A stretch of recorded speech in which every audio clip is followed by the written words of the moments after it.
I want to bring in now the director of Facebook's oversight board that we've been talking about, Thomas Hughes, for his first television interview since this decision was announced.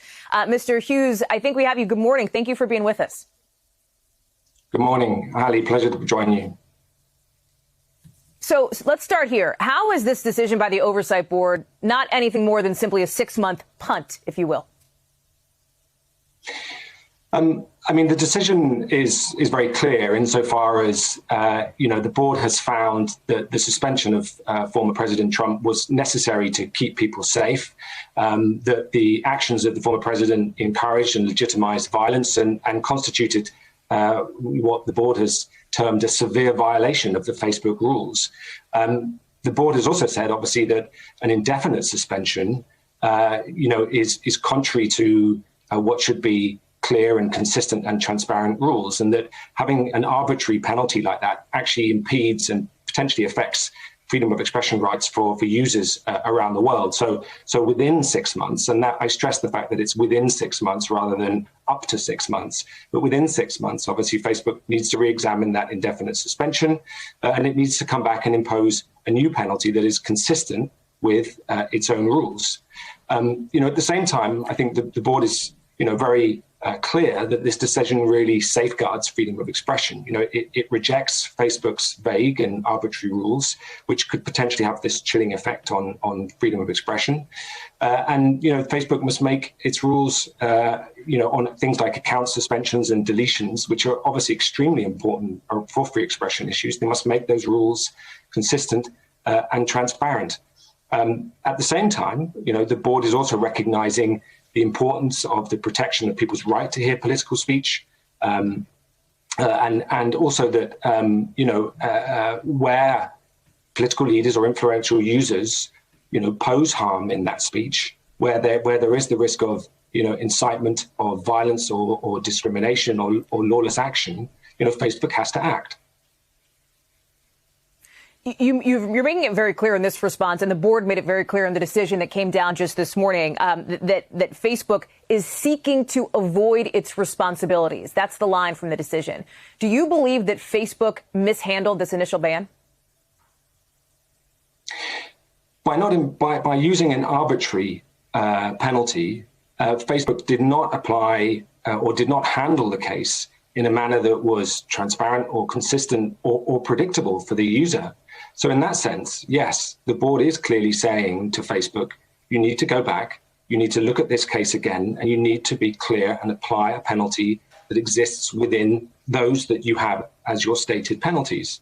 At the same time, the board is also making clear certain recommendations for future cases. Things like, when an influential user or a head of state or political leader is in a scenario in which there is the potential that their online postings, that their speech, could, affect, individuals through inciting violence or discrimination or lawless action, that there needs to be some kind of harms test or assessment by the company before those individuals are reinstated or put back on the platform, or in very severe cases, it's still legitimate for such individuals, obviously, to have their accounts deleted. Given that, do you believe, based on what you've seen and the board has seen over the last several months of deliberations here, do you believe Facebook is a partisan organization at its core?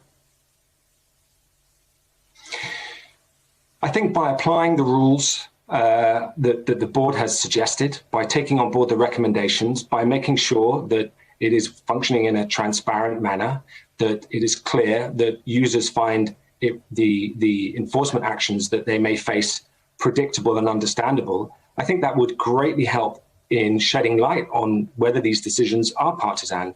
As the oversight board, I can't say whether they are or they aren't. We don't have insight into that element of the decision making. But what I can say is that there needs to be greater transparency and predictability, and that will help us understand what is going on. The board did make clear that the initial decision for Facebook to take action against former President Trump was appropriate in the immediate aftermath of what happened on January 6th, the insurrection, the riots. But there was a discussion that a minority of the board wanted to take into account, for example, the human rights implications of what the former president had said about things like looting, about the coronavirus as well. The board only looked at, the two riot-related posts.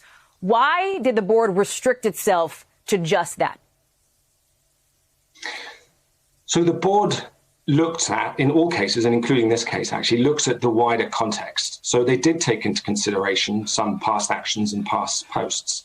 But the decision itself, you are correct, the decision itself focuses specifically on those posts on the 6th of January and the decision around the 7th of January. As you're pointing out, a minority of the board thought it was relevant to consider other community standards, to look at a greater segment of former President Trump's online history, to look at other posts. But in the specific case that the board was given, the majority and the consensus actually was that the decision should really focus on that specific issue. That was sufficient to draw a clear and firm conclusion. Can you pull back the curtain a bit then on those deliberations? Was this an instance where most of the board came to a fairly broad consensus fairly early on, and then it was a matter of hammering out logistics? Or was this sort of contentious all the way through? Give us some insight into that. I mean, as noted, the decision itself is a consensus decision. You can see within it, and I would encourage everyone to read it in detail. But you can see within it, where that consensus lay, and as you pointed out, you can see where some of the minority opinions were. And from that, I think you can get a feel that there was a broad spectrum of opinion on the board, and the board itself, made up of its full membership currently of 20, has a lot of diverse opinions and perspectives globally and from the United States, and those were all reflected in the deliberations. Given that, the board has been described, and you know this, as a kind of Supreme Court for Facebook, if you will. Much has been made of the independence of the board, which is funded by a trust. But as you know, that trust has been paid into by Facebook itself. So why should users trust you and the rest of the board to make good, independent decisions on big issues like this? Well, the board both, has structural independence insofar as you pointed out, there is a trust. There are trustees who oversee the fiduciary responsibilities of the trust. And the board members themselves are kind of insulated from that. So they have obviously responsibility for deliberations on cases, of selections of cases, of choosing and identifying new board members.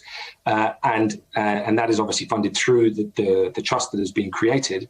But I think more, meaningfully, the board members themselves, who they are, what they've said in the past, the fact that they have, many of them, held Facebook to account and been very critical of Facebook's previous actions. I think that really speaks to the independent nature of the board.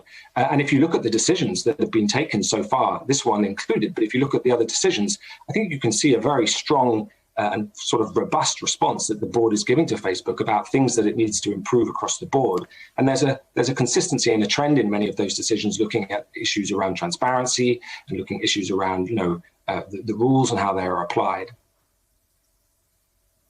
I know we're almost out of time here, Mr. Hughes, but before we go, I just want to ask you, in your personal opinion, what do you believe Facebook should do within the next 6 months as it relates to former President Trump and his account? Well, I would go back to the decision of the board. I think, the main thing is to look at closely what the board is saying. It's saying to Facebook, although you were correct on the day, although it was a severe violation, you didn't apply the right penalty. It's not proportionate to have an indefinite suspension. That is not consistent with freedom of expression. But at the same time, there are some very clear recommendations as to, in the future, what kind of tests should be applied and how users should be handled, particularly also influential users and political leaders, how their actions should be addressed. Okay. Thomas Hughes, head of that Facebook Oversight Board, at the center of all the news this morning in the political world and beyond. Mr. Hughes, thank you very much for your time and for being with us today. We appreciate it. Hey, thanks for watching our YouTube channel. You should know that you can follow today's top stories and breaking news and catch up on your favorite MSNBC shows all in one place. Download the NBC News app today.